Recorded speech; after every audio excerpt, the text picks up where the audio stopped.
प्रिय विद्यार्थियों, आज मैं आप लोगों से फणीश्वर नाथ रेणु के उपन्यास मैला आंचल के प्रतिपाद्य पर बात करूंगी।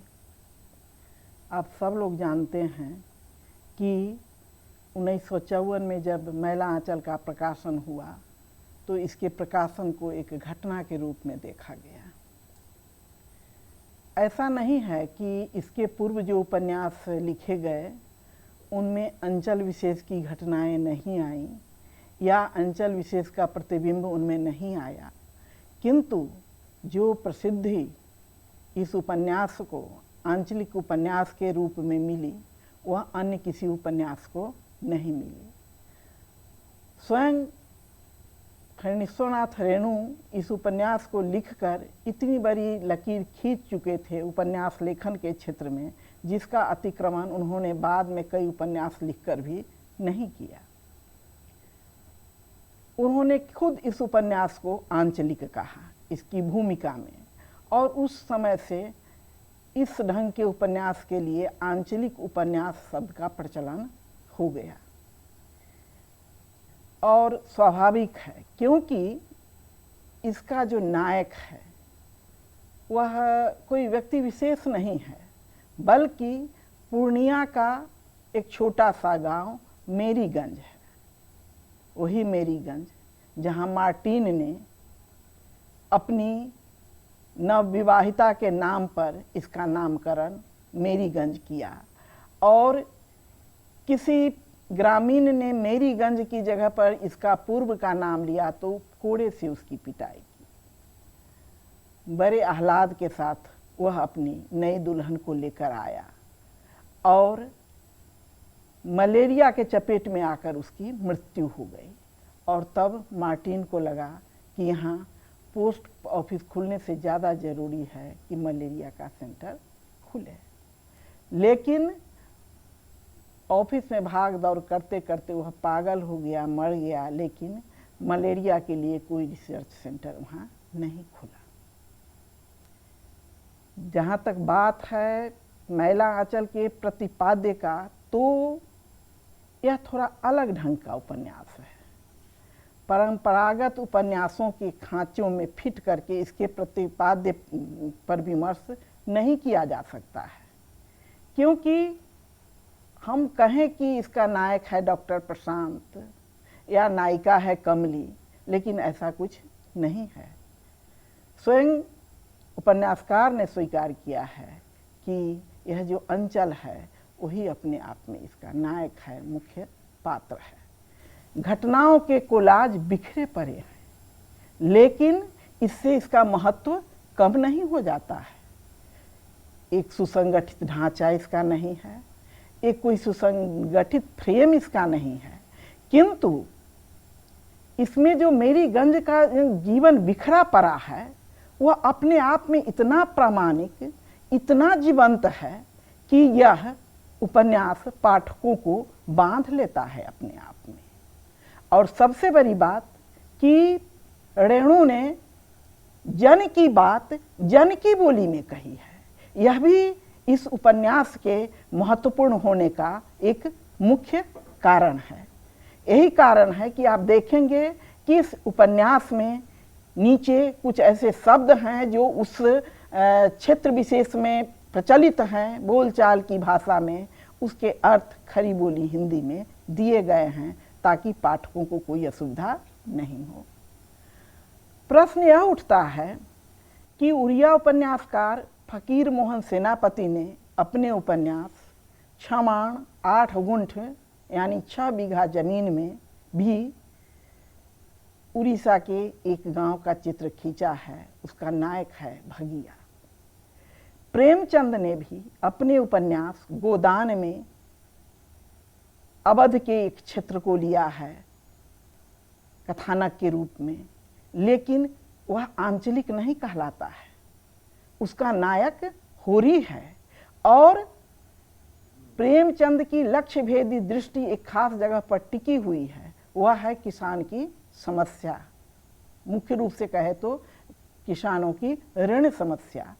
और यही कारण है कि जब वे अपने उपन्यास के विकासक क्रम को बढ़ाते हैं तो वे ज़्यादा देर तक इधर उधर नहीं भटकते हैं, उनकी दृष्टि सीधी रेखा में चलती है, जहाँ उन्हें पहुँचना है। वहाँ भी होली का वर्णन है, वहाँ भी खेत पथार का वर्णन है, गवई गांव की घटनाओं का वर्णन है, लेकिन वह वर्णन इतना ही है जितना अनिवार्य है मुख्य कथा तक पहुंचने के लिए। उसमें उलझते नहीं हैं प्रेमचंद। वहाँ भी होली का वर्णन है जिसमें गोबर है, वह गांव के जमींदारों साहूकारों का मजाक उड़ाता है और 10 रुपये के कर्ज को किस ढंग से 5 रुपये में तब्दील कर दिया जाता है, इसकी चर्चा है उसमें। लेकिन होली के वर्णन में ऐसा नहीं है कि वो 10-5 पृष्ठ लेते चलते हैं, नहीं, ऐसा नहीं है, क्योंकि उन्हें मालूम है कि उन्हें कहाँ पहुँचना है। इसके उलट मैला आंचल में हम देखते हैं कि एक प्रसंग का वर्णन है, फिर दूसरे प्रसंग पर पहुंच जाते हैं रेणु, और फिर उसमें रम जाते हैं। कहीं फसलों का वर्णन है तो फसलों की प्रजातियां, उसकी सुगंध, उसकी कटाई का समय, उसकी बुआई का समय, इसी में वे पृष्ठ दर पृष्ठ लिखते चले जाते हैं। कहीं पर गांव की परंपराओं का वर्णन है, पर्व त्योहारों का वर्णन है, मेले ठेले का वर्णन है, ऋतुओं का वर्णन है, मेले में होने वाली कुश्तियों का वर्णन है, तो उसी में वे रम जाते हैं और फिर पृष्ठ दर पृष्ठ इस पर लिखते चले जाते हैं। तो क्या इसका मतलब है कि इसमें मानवीय किरदार के लिए जगह नहीं है? नहीं, इसमें तो जीते जागते हार मांस के किरदार बिखरे हुए हैं, ऐसा बिखरे हुए हैं कि जहाँ जहाँ वे हमें छूते हैं हम भाव विगलित हो जाते हैं, और इतना भाव विगलित हो जाते हैं कि इसके बाद रेणु ने एक पर एक उपन्यास लिखे, लेकिन जो बात हम पाते हैं मैला आंचल में वे बातें हमें उनके परवर्ती उपन्यासों में नहीं मिलती है। जहाँ तक इस उपन्यास के प्रतिपाद्य का विषय है, तो पहले आप यह जान लें कि यह उपन्यास 2 खंडों में है। प्रथम खंड में स्वतंत्रता पूर्व आसन्न पूर्व का वर्णन है, लगभग 1946 का, और दूसरे खंड में स्वतंत्रता के बाद का आसन्न बाद का वर्णन है, लगभग 48 तक का।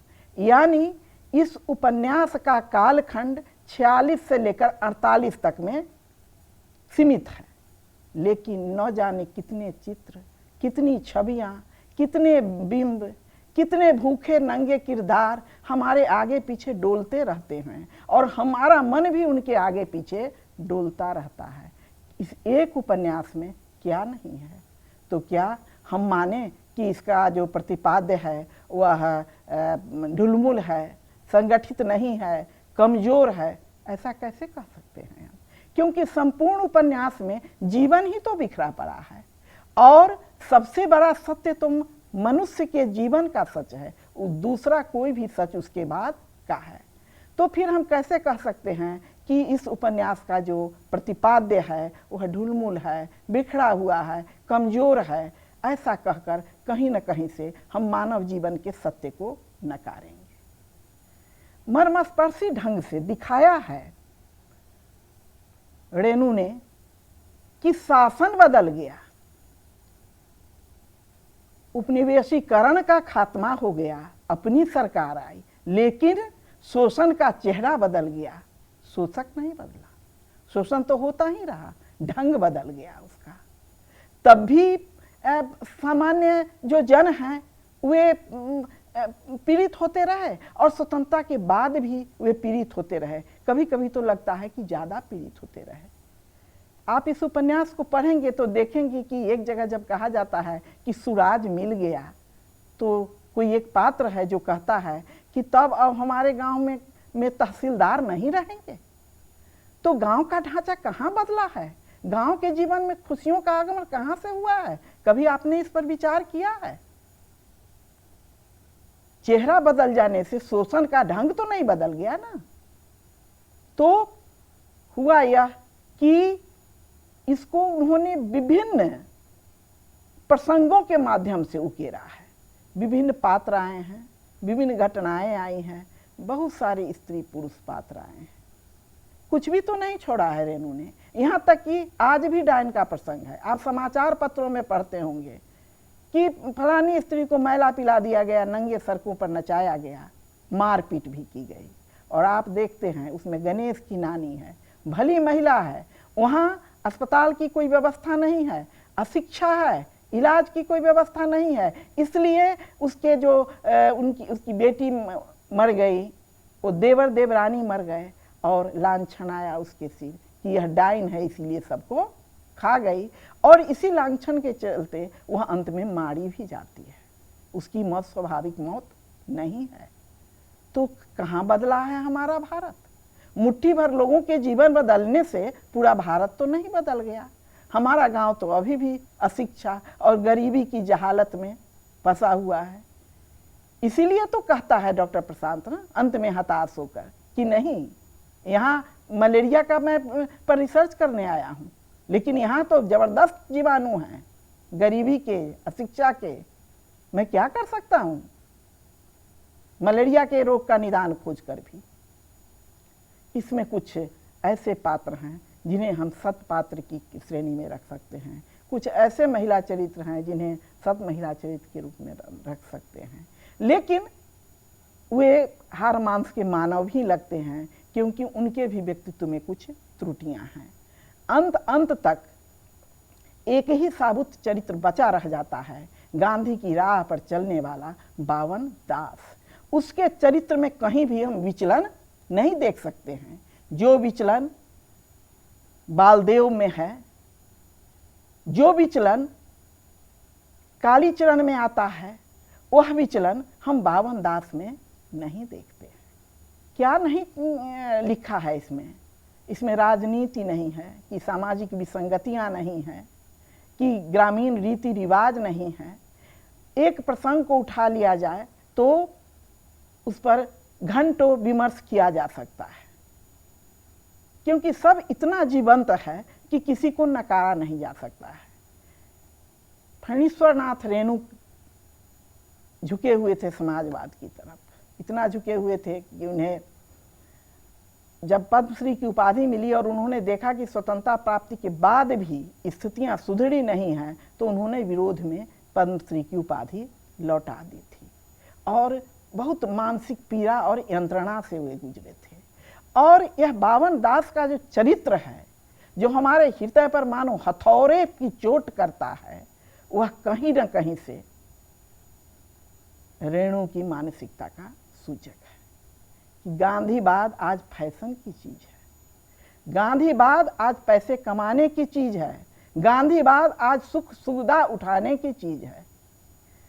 सामान्यतः जब हम साहित्यकारों के विषय में चर्चा करते हैं या उनकी रचनाओं के विषय में चर्चा करते हैं तो किसी न किसी वाद की चर्चा करते हैं। प्रेमचंद फणीश्वरनाथ रेणु का झुकाव समाजवाद की तरफ था, लेकिन उन्होंने जो यह मैला आंचल लिखा है वह किसी वाद के खाने में फिट करके नहीं लिखा है। वाद के खाने में फिट करके जो लिखी जाने वाली कोई रचना पूर्ण सत्य की अभिव्यक्ति नहीं कर सकती है, क्योंकि वह उतने सत्य के उतने ही टुकड़े और खंड को स्वीकार करेगी जितना उसके बाद और उसकी मानसिकता के अनुकूल हो, और बाकी का जो सत्य है वह उसको खारिज कर देता है। मैला आंचल में हम यह बात नहीं देखते हैं। जिस बात को, जिस प्रसंग को, जिस स्थिति को लोग फणीश्वरनाथ रेणु के उपन्यास मैला आंचल की कमी के रूप में देखते हैं, कभी कभी लगता है कि नहीं, वह भी जीवन की सच्चाई है। कभी प्रेमचंद के लिए भी कहा गया था कि वे जो लिखते हैं वह जीवन के करीब नहीं है, जीवन में ऐसा होता नहीं है, जीवन में का यथार्थ इतना कठोर है कि ऐसा आदर्श कभी फलित नहीं होता है। लेकिन आप हम सब जानते हैं कि कभी कभी जीवन का यथार्थ इतना अविश्वसनीय होता है, और वह होता है, सच होता है, लेकिन वह इतना अविश्वसनीय होता है कि आदर्शवाद से अधिक अविश्वसनीय होने लगता है। जैसे सामान्य पाठक और आलोचक कहते हैं कि विश्वनाथ प्रसाद जो तहसीलदार हैं उस गांव के, वे बाद में अपनी जमीन अपने रैयतों के बीच में बांट देते हैं और यह पाठकों या आलोचकों के गले में नहीं उतरता है।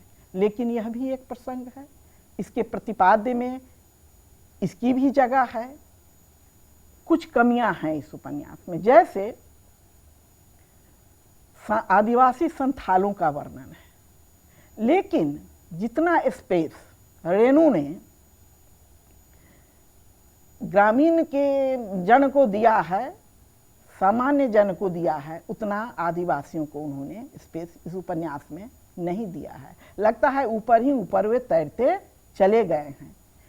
यहाँ तक कि डॉक्टर प्रशांत, जिसे हम एक आदर्श पात्र के रूप में देखते हैं, कभी कभी कहा जाता है कि वही इस उपन्यास का नायक है, वह भी अपनी सहानुभूति रखता है संथालों से, लेकिन कोरी सहानुभूति रखता है। व्यावहारिक स्तर पर वह उसके लिए कहाँ क्या करता है, कुछ भी तो नहीं। स्वतंत्र भारत में वह जेल जाता है कम्युनिस्ट पार्टी का होने के कारण, यही इल्जाम उस पर लगाया जाता है। क्या बदला है स्वतंत्रता प्राप्ति के बाद? कर्मकांड चलित्र जो है उसके लिए जो वारंट जारी हुआ, वह वारंट नहीं खारिज किया गया। डॉक्टर प्रशांत को जेल भेज दिया गया। ग्रामीण वासियों और संथालों के बीच में जो संघर्ष हुआ, उसमें सारे के सारे जेल गए संथाल, और जो ग्रामवासी थे उनमें से कोई भी जेल नहीं गया। यानी यहाँ भी भेदभाव है, गरीबों के भी भेदभाव है। वहाँ के जो मुख्य बासिंदे थे उन्होंने भी हत्याएं की उस मारपीट में, उस संघर्ष में, लेकिन उनमें से किसी को जेल नहीं हुआ। और संथालों को दामुल हौज यानी आजीवन कारावास की सजा सुनाई गई। और यह सब कब हुआ? यह सब स्वतंत्र भारत में हुआ। जब भारत आज़ाद हो गया तो सवाल यह उठता है कि सीमित अवधि को लिया है फणीश्वर नाथ रेणु ने, 1946 से 48 के बीच की अवधि को उन्होंने लिया है, लेकिन इस अवधि में ही उन्होंने जीवन का कोई कोना छोड़ा नहीं है। कुछ लोग कहते हैं कि यह आंचलिक उपन्यास माना जाता है सिर्फ अपनी भाषा के चलते, नहीं तो आंचलिक उपन्यास कहने का कोई कारण नहीं दिखता है। लेकिन नहीं, सिर्फ आंचलिक शब्दों की प्रयुक्ति के कारण ही यह आंचलिक उपन्यास नहीं है, क्योंकि मेरीगंज का संपूर्ण अंचल इसमें बिखरा पड़ा है। कबीरहा मठ की चर्चा है, गांव के 12 बरन की चर्चा है, लेकिन मुख्य रूप से चर्चा है कायथ टोला की, यादव टोला की और सिंह टोला की, विश्वनाथ प्रसाद की, रामकृपाल सिंह की और खिलावन यादव की। यहाँ भी भेदभाव है, और यह भेदभाव रेणु का गढ़ा हुआ भेदभाव नहीं है। उन्होंने जो देखा, जो सुना और जो समझा, उसे ही तो उन्होंने चित्रित किया। इसका नाम उन्होंने रखा मैला आंचल। पंत की कविता की एक पंक्ति है, धूल बड़ा मैला सा आंचल। और यह जो इसका शीर्षक है इस उपन्यास का, बिल्कुल सटीक है। कहने के लिए वह गांव है, लेकिन वह मैला सा भारत माता का मैला सा आंचल ही है। जिस बावन दास ने अपनी जिंदगी खपा दी, जिसे महात्मा गांधी भी प्यार करते थे और आदर देते थे, वह बावन दास स्वतंत्रता प्राप्ति के बाद छटपटा रहा है। लोग उल्लास मना रहे हैं, भारत माता की मूर्ति बनाकर हाथी पर घुमाया जा रहा है, और वह छटपटा रहा है, बेचैन हो रहा है। कहता है, भारत माता अब भी जार बेजार रो रही है। बार बार कहता है, बेचैन हो कर कहता है, भारत माता जार बेजार रो रही है। और बावन दास, जो जीवन भर जिसने त्याग किया, जिसने पीठ पर चोट सही ब्रिटिश शासन के समय, जेल में रहा, महात्मा गांधी के विचारों से जो पूरा ऊपर से नीचे तक स्नात रहा, वह कहता है अब कि थोड़ा, जब लक्ष्मी कहती है कि बावन दास बेचैन लग रहे हैं, तो कहते हैं नहीं, ढंग धर रहा है। और बावन दास को लगता है कि अब गांधीवाद की जगह इसमें नहीं है। तमाम पार्टियों की चर्चा की है फणीश्वरनाथ रेणु ने, वह कांग्रेस पार्टी हो, समाजवादी पार्टी हो, कम्युनिस्ट पार्टी हो, वो राष्ट्रवादी पार्टी आरएसएस की पार्टी हो, उन्होंने सबकी चर्चा की है। लेकिन यह भी तो दिखाया है कि ये भारतीय कांग्रेस की स्थापना तो हो चुकी थी ब्रिटिश हुकूमत के समय में ही, इसलिए शासन करने की सीख तो उसने ब्रिटिश हुकूमत से ली, और वह कहाँ बदला है। अगर वह बदलता तो स्मगलर दुलार चंद कापरा कांग्रेस का नेता नहीं होता। वह दुलार चंद कापरा जो देश की स्वतंत्रता के बाद जब गांधी जी की हत्या की जाती है और गांव वाले उनके श्राद्ध का भोज जिस दिन करता है, उस दिन उसकी 50 बैलगाड़ियां स्मगलिंग का सामान ढोकर जा रही हैं भारत पाकिस्तान के बॉर्डर तक। यह खबर मिलती है बावन दास को, और वह अपने वे तमाम पत्र जो महात्मा गांधी ने लिखे थे उन्हें पूरे विश्वास के साथ दे देता है बालदेव को, और कहता है कि इन्हें संभाल कर रखिएगा और गांगुली जी को पहुंचा दीजिएगा। उन्होंने कहा था कि महात्मा गांधी की चिट्ठी तुम मेरे पास दे देना। और जब कहती है लक्ष्मी, स्त्री चरित्र में लक्ष्मी का चरित्र बहुत उदात्त है, ज्यादा पढ़ी लिखी हुआ नहीं है, किशोरावस्था से ही उसका यौन शोषण होने लगा था। बूढ़ा सेवादास जो उसका महंत है, उसके दादा की उम्र था उसका यौन शोषण करता है। रामदास भी उसकी अनुपस्थिति में उसका यौन शोषण करता है। कितना उदार चरित्र है उसका। कम पढ़ा लिखा होना ही शायद उसके लिए वरदान है कि वह माफ करते जाती हैं इन सबों को। ऐसा नहीं है कि उसमें आत्मबल नहीं है या आत्माभिमान नहीं है। जब लड़सिंह दाद कहता है कि मैं अब यहाँ का महंत होऊंगा, तो कहते हैं कि यार जा तुम्हारे जैसा बिल्टा साधु दिन रात यहाँ पड़े रहते हैं, तू बनेगा यहाँ का महंत और तू रामदास को गाली देगा, तुम्हारे जैसा 20 बिल्टा साधु को यह रोज खाना खिलाएगा। और बालदेव को आदर्श चरित्र के रूप में निरूपित किया गया है। लेकिन पता नहीं क्यों परवर्ती काल में जब देश स्वतंत्र हो जाता है तब उनके चरित्र का विचलन मन को दुखी करता है। एक तो वे बावन दास की चिट्ठी गांगुली को नहीं देते हैं। गांगुली जब पूछता है कि बावन दास ने कोई चिट्ठी दी है, तो वह साफ झूठ बोल जाता है, नहीं कोई चिट्ठी नहीं दी है। और जब लक्ष्मी कहती है कि ये चिट्ठी तुम गांगुली को दे देना, तो वह कहता है कि चलो दूसरे की चिट्ठी नहीं पढ़ना चाहिए, ढंग धरता है वह बावन दास जो है सो।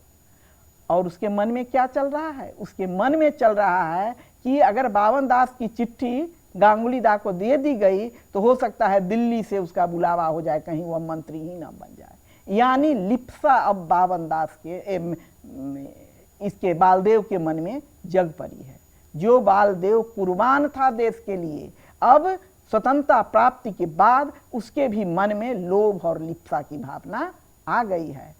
इतना ही नहीं, वह उसके पत्र को, बावन दास के पत्र को चुपचाप जलाने जा रहा था कि कूद पड़ी लक्ष्मी। अपने शरीर को अग्नि को समर्पित करते हुए उसने उन पत्रों को बचा लिया। यहाँ लक्ष्मी के चरित्र की उदात्तता देखने को मिलती है। यानी शरीर गंदा हो तो हो, मन उसका कितना उजला है, चांदी की तरह साफ और सुथरा। और पराकाष्ठा है कि जिस दिन श्राद्ध का भोज हो रहा है, दुलार चंद कापरा कुछ पुलिस वालों के साथ मिलकर, सप्लाई इंस्पेक्टर के साथ मिलकर मुड़ंगिया दारू पी रहा है और मुर्गी की टांग कर आ रहा है और इशारे से पूछता है कि 2 टांग की मुर्गी मिलेगी या नहीं। जब कहता है रसोइया कि आज श्राद्ध भोज है महात्मा गांधी का, आज देह व्यापार करने वाली भी उस श्राद्ध भोज में शामिल होने गई है, तो लानत बरसाने को मन करता है देश के स्वतंत्र नागरिक पर, जो कहता है कि बेकार हो गया यह मुर्गा, से क्या होगा, मुर्गा से थोड़े गर्मी मिलेगी। तो मनुष्य कितना नीचे गिर सकता है इसकी कोई पराकाष्ठा नहीं है। यह कहीं से कोई अविश्वसनीय चरित्र नहीं लगता है। इसलिए गांव में होली के समय अगर जोर जोर के जोगीरा गाता है गांव का लोग, तो कितना सच के कितना करीब है। चरखा कातो खद्दर पहनो रहे हाथ में झोली, दिन दहाड़े करो डकैती बोल सुराजी बोली, जोगी जी सर। नब्ज पहचानता है ग्रामीण जन, बोला वाला जन, कहाँ क्या हो रहा है इसका अनुभव उसे होता है। डॉक्टर प्रशांत ने एक बार तहसीलदार विश्वनाथ प्रसाद से पूछा कि ये जो विदापत नाच ये लोग कर रहे हैं, तो ये सब जो नई नई बातें आ रही हैं, इसमें तुकबंदी हो रही है, इन्होंने कहाँ से सुना सीखा? तो हंसने लगते हैं विश्वनाथ प्रसाद। अरे कहाँ से सुनेंगे सीखेंगे, रोपनी कर रहे हैं, डोबनी कर रहे हैं, खेत में हल चला रहे हैं और सीख रहे हैं, तुक जोड़ रहे हैं, इसमें क्या बात है? और आश्चर्यचकित है प्रशांत। और इस उपन्यास का चरम बिंदु वहां है जहां एक गुप्त सूचना के आधार पर, जहां स्मगलिंग की 50 बैलगाड़ियां पहुंचनी है भारत पाकिस्तान के सीमा पर, वहां वह पहुंच जाता है और ठीक बीच सड़क पर खड़ा हो जाता है। गाड़ीवान जाता है, पुलिस का एक आदमी जाता है जो मिला हुआ है दुलारचंद कापरा के साथ, और कहता है कि सर अब तो बावन दास आ गया। बावन दास की महिमा से सब परिचित है, उसके मनोबल से सब परिचित है, देश परतंत्र भारत में उसकी क्या इज्जत थी, क्या शांति, इससे सब परिचित हैं। इसलिए वह घबरा कर दुलारचंद कापरा के पास पहुंचता है और वह कहता है मैं पंजाबी हूं, आप लोग अपना समझिए। और वह पहुंच जाता है वहां, और देखिए कि जितनी आसानी से उसने मुर्गे की हड्डी करकराई थी, उतनी ही आसानी से उस बैलगाड़ी के नीचे बावन दास की हड्डियां करकरा दी जाती हैं। वह नहीं हटता है। बैल भी छिनक कर सड़क किनारे चले जाते हैं, उस पर चढ़ने के लिए तैयार नहीं होते हैं। और मनुष्य पशु से भी बदतर, वह पूंछ उमेटता है दुलारचंद कापरा स्वयं बैल की, और कट से आवाज होती है, बैल की पूंछ टूटती है, बैल घबरा कर भागता है। फिर भी उसकी नियत नहीं है कि वह बीच सड़क पर खड़े बावन दास पर चढ़ जाए। बावन दास लड़खड़ा कर गिरता है और पहिए के ठीक नीचे गिरता है। माँ बापू यही बोलता है, उसकी हड्डी करकरा जाती है। और कितना साम्य है, वो उससे भी आसान है मुर्गे की हड्डी कुरकुराने से। उसमें भी उस रसोइयों को थोड़ी मेहनत पड़ी थी, उतनी भी मेहनत बावन दास की हड्डी करकराने में दुलारचंद कापरा को, जो कांग्रेस का नेता बना है, नहीं लगी थी। और मिल के वे लोग उसकी लाश को, उसके झोले को, उसकी खंजड़ी को जाकर फेंक देते हैं भारत पाकिस्तान की सीमा पर, नागर नदी के उस पार पाकिस्तान की सीमा में। सुबह में गश्त लगाते हैं पाकिस्तानी सेना के जो सीमा पर जो तैनात हैं वे सिपाही, और कहते हैं उसको कौन नहीं जानता है बावन दास को। और कहता है कि अरे ये तो बावन दास की खंजड़ी लगती है, उसका झोला लगता है, अरे चले चलो फेंको इसको बीच नदी में। बीच नदी में उसकी लाश को फेंकता है और कहता है, खंजड़ी भी फेंक देता है और कहता है अब बोलते रहो श्री सीताराम सीताराम। कहता है, कैसी व्यंग्यात्मकता है, कैसी ध्वनि इससे निश्रित हो रही है। और कहता है कि झोले को टांग दो उस पार भारत की सीमा में पीर पर। 1 महीने के बाद दुलारचंद कापरा आता है और देखता है कि झोला वैसे ही टंगा हुआ है, तो झोले को वह वहां से उतार कर फेंकता है। वह सोचता है कि बावन दास के झोले को तो सब पहचानता है, इसलिए फेंक देना उचित है। लेकिन उस झोले का एक चिथड़ा उस पर अटका रह जाता है। और उसके बाद वहाँ जो दुखी स्त्रियां गांव की आती हैं, वहाँ जब भी उन पर कोई कष्ट आता है तो मन्नत मानने के लिए एक चिथड़ा उस पर वे बांध देती हैं कि वो चिथड़ा पीर कहा जाता है। वह वृक्ष जहाँ अपनी मन्नत पूरी करने के लिए चिथड़ा बांध दी जाती है कि अगर मन्नत पूरी हो गई तो नया चिथड़ा चढ़ाऊंगी तुम पर। तो कहा जाता है कि इसका अंत फणीश्वर नाथ रेणु ने सही ढंग से नहीं किया है। इसका अंत वहीं हो जाना चाहिए जहां बैलगाड़ी के नीचे कुचलकर मार दिया गया बावन दास का। लेकिन उसके बाद वर्णन होता है कि प्रशांत पहुंचता है जेल से, वह बिन ब्याही माँ बनती है, उसे पति का दर्जा दिया जाता है, बच्चे को बाप का नाम दिया जाता है और बहुत सारी घटनाएं होती हैं। तो आम राय है कि यह घटना अगर बाद में नहीं आती, वहीं पर बावन दास की मृत्यु के साथ, हत्या के साथ अगर यह उपन्यास समाप्त हो जाता तो ज़्यादा प्रभावी होता। लेकिन शायद अंतिम पंक्ति पर लोगों का ध्यान जाता है कि नहीं, जहाँ वह लिखा हुआ है कि चिथड़ा पीर पर फिर एक स्त्री आई है और अपना मन्नत पूरा करने के लिए उस पर एक चिथड़ा बांध गई है। राजघाट पर भी तो देश और विदेश के जितने लोग आते हैं अपनी श्रद्धांजलि अर्पित करने जाते हैं, और यहाँ बावन दास के का झोला जहाँ टंगा था वहाँ भी लोग, ग्रामीण स्त्रियाँ अपना माथा टेकने जाती हैं और चिथड़िया पीर कह के पूजती हैं और एक चिथड़ा चढ़ाती हैं अपनी मनोकामना पूरी करने के लिए। कहीं न कहीं से इन दोनों का अंतर संबंध है।